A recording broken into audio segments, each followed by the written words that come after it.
ఉత్కంఠ రేపుతుంది కరీంనగర్ ఎమ్మెల్సీ ఎన్నికల కౌంటింగ్ అయితే ప్రెజెంట్ సెకండ్ రౌండ్ అయితే కొనసాగుతోంది. దీంట్లో ఎలిమినేషన్ ప్రక్రియ కూడా ఇప్పటికే స్టార్ట్ అయిపోయింది. మొత్తంగా ఇప్పటి వరకు 24 మంది ఎలిమినేట్ అయిపోయారు. ఇక ఇప్పటి వరకు అభ్యర్థులకు వచ్చిన ఓట్లు ఒకసారి చూస్తే ఇటు బీజేపీకి 120, కాంగ్రెస్ కు 94, బీఎస్పీకు 113 ఓట్లు ఉండి కొనసాగుతుంది. ఇక మరో 28 మంది ఎలిమినేషన్ ప్రక్రియ అయితే ఇటు కొనసాగుతోంది. మొత్తానికి కరీంనగర్ గ్రాడ్యుయేట్ ఎమ్మెల్సీ ఎన్నికల కౌంటింగ్ ఉత్కంఠ రేపుతూ వస్తోంది. గెలవాలంటే రావాల్సిన ఓట్లకు దగ్గరలో ఉన్నారు. ప్రెసెంట్ బీజేపీ ఇప్పుడు కూడా లీడ్ లోనే కొనసాగుతోంది. బీజేపీ అభ్యర్థి మా ప్రతినిధి శ్రీనివాస్ తో ఇటు అందుబాటులో ఉన్నారు. అయితే శ్రీనివాస్, చెప్పండి, ప్రెసెంట్ అసలు అక్కడ అప్డేట్స్ ఏంటి?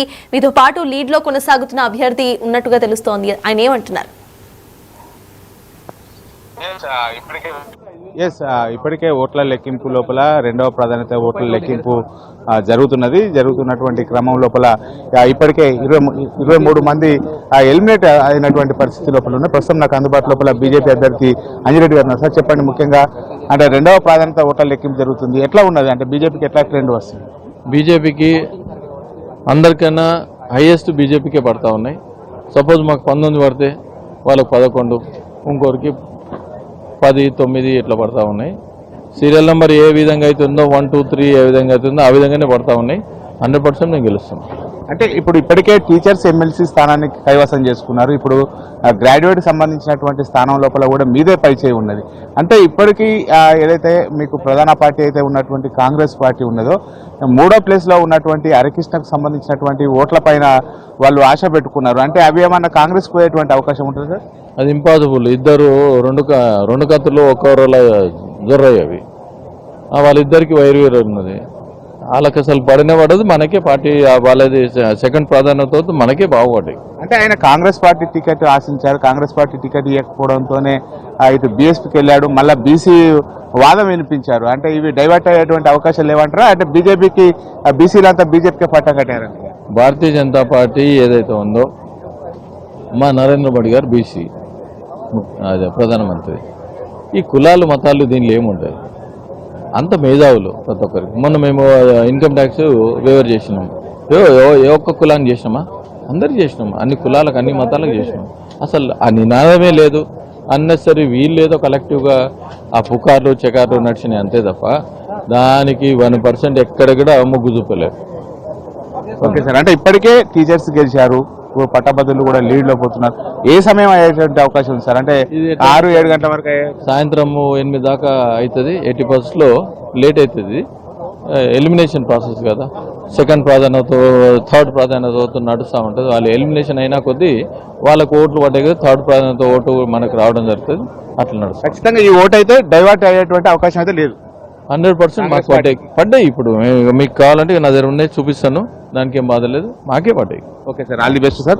ఇది మొత్తానికైతే అంజిరెడ్డి గారు చెప్తున్నటువంటి అవకాశం ఉన్నటువంటి నేపథ్యం లోపల ఇటు అంజిరెడ్డి గారు కూడా రెండవ ప్రాధాన్యత ఓటు తనకే వస్తుందని చెప్పి చెప్తున్నటువంటి పరిస్థితి కనబడుతుంది. ఇప్పటికే ఎలిమినేషన్ సంబంధించినటువంటి ప్రక్రియ కొనసాగుతున్నది. మొత్తం ఇప్పటి వరకు 21 మందికి సంబంధించినటువంటి ఎలిమినేషన్ పూర్తి కావడం జరిగింది. ఏవైతే డబుల్ డిజిట్ ఉన్నటువంటి వాళ్ళందరినీ కూడా ఓట్లు వేరు చేసే ప్రక్రియ కొనసాగుతున్నది. ఇప్పుడు ఏదైతే త్రిబుల్ డిజిట్స్ ఉన్నాయో ఇప్పుడు 2 టేబుల్ కూడా ఏర్పాటు చేయడం జరిగింది. సేమ్ అదే విధంగా ఇంతకుముందు ఏదైతే మొదటి ప్రాధాన్యత ఓటును ఏ విధంగా అయితే కౌంట్ చేస్తారో అదే విధంగా ఆ టేబుల్ పైన ఇటు వీరందరికీ వచ్చినటువంటి ఓట్లను మళ్ళీ విభజించి, అంటే 1000 ఓట్ల చొప్పున అయితే మళ్ళీ బెండలు కట్టి ఆ బెండల నుంచి అయితే ఇటు రెండవ ప్రాధాన్యత ఓటును లెక్కిస్తారు. ఈ నేపథ్యం లోపల రెండవ ప్రాధాన్యత ఓట్లు తనకే ఎక్కువగా అనుకూలంగా ఉన్నాయి,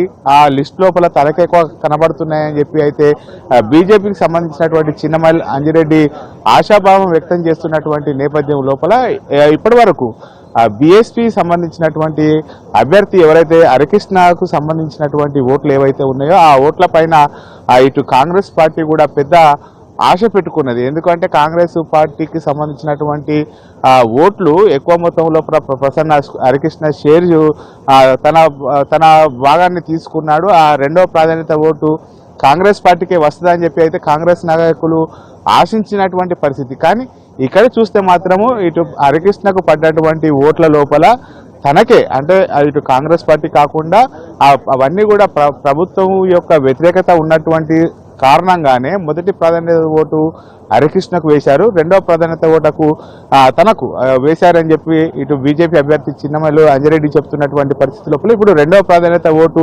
ఎందుకంటే ఈ ముగ్గురుతో పోల్చుకున్నట్లయితే మిగతా అభ్యర్థుల యొక్క ఓట్లు ఎక్కువ మొత్తం లోపల చాలా తక్కువగా ఉంటాయి. అంటే ఈ ముగ్గురుతో పోల్చుకుంటే మిగతా అభ్యర్థుల యొక్క ఓట్లు కేవలం 16,000 ఓట్లు ఉన్నటువంటి నేపథ్యం. ఇప్పుడు హరికృష్ణకు సంబంధించినటువంటి 60,000 ఓట్లే ఇప్పుడు సెకండ్ ప్రాధాన్యత ఓట్లు ఎవరికి వచ్చాయనేటువంటిది అయితే ఆసక్తిగా మారినటువంటి పరిస్థితి లోపల ఇక్కడ ఖచ్చితంగా తను విజయం సాధిస్తానని చెప్పి చెప్తున్నటువంటి పరిస్థితి కనబడుతుంది. ముఖ్యంగా ఆ తుది ఫలితం అంటే రెండవ ప్రాధాన్యత యొక్క తుది ఫలితం వెలువడాలంటే ఖచ్చితంగా సాయంత్రం 6 నుంచి 7 గంటల సమయం పట్టేటువంటి అవకాశం ఉన్నట్టుగా అయితే మనకు తెలుస్తున్నది.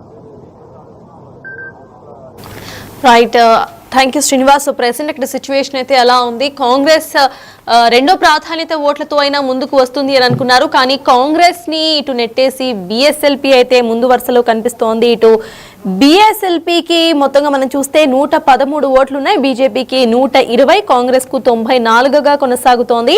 కౌంటింగ్ లో ఎలిమినేషన్ ప్రక్రియ ఇప్పటికే ప్రారంభమైంది. ఇప్పటి వరకు 24 మంది ఎలిమినేట్ అయిపోయారు, ఇంకో 28 మంది ఎలిమినేషన్ ప్రక్రియ అయితే కొనసాగుతోంది.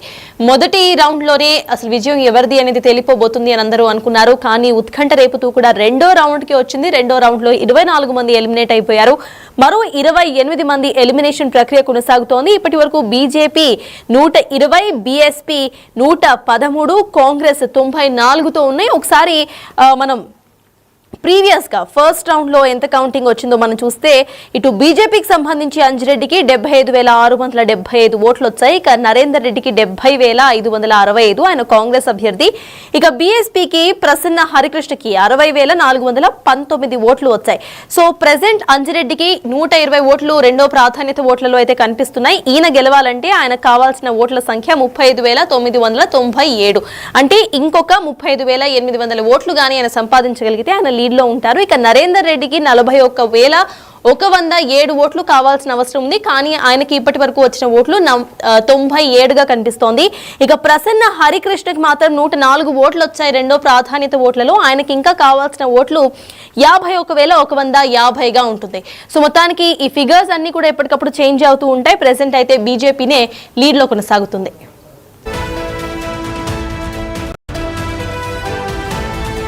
రైట్, ఉత్కంఠ రేపుతుంది కరీంనగర్ ఎమ్మెల్సీ ఎన్నికల కౌంటింగ్ అయితే ప్రెసెంట్ సెకండ్ రౌండ్ అయితే కొనసాగుతోంది. దీంట్లో ఎలిమినేషన్ ప్రక్రియ కూడా ఇప్పటికే స్టార్ట్ అయిపోయింది. మొత్తంగా ఇప్పటి వరకు 24 మంది ఎలిమినేట్ అయిపోయారు. ఇక ఇప్పటి వరకు అభ్యర్థులకు వచ్చిన ఓట్లు ఒకసారి చూస్తే ఇటు బీజేపీకి 120, కాంగ్రెస్ కు 94, బీఎస్పీకు 113 ఓట్లు ఉండి కొనసాగుతుంది. ఇక మరో 28 మంది ఎలిమినేషన్ ప్రక్రియ అయితే ఇటు కొనసాగుతోంది. మొత్తానికి కరీంనగర్ గ్రాడ్యుయేట్ ఎమ్మెల్సీ ఎన్నికల కౌంటింగ్ ఉత్కంఠ రేపుతూ వస్తోంది. గెలవాలంటే రావాల్సిన ఓట్లకు దగ్గరలో ఉన్నారు. ప్రెసెంట్ బీజేపీ ఇప్పుడు కూడా లీడ్ లోనే కొనసాగుతోంది. బీజేపీ అభ్యర్థి మా ప్రతినిధి శ్రీనివాస్ తో ఇటు అందుబాటులో ఉన్నారు. అయితే శ్రీనివాస్, చెప్పండి, ప్రెసెంట్ అసలు అక్కడ అప్డేట్స్ ఏంటి?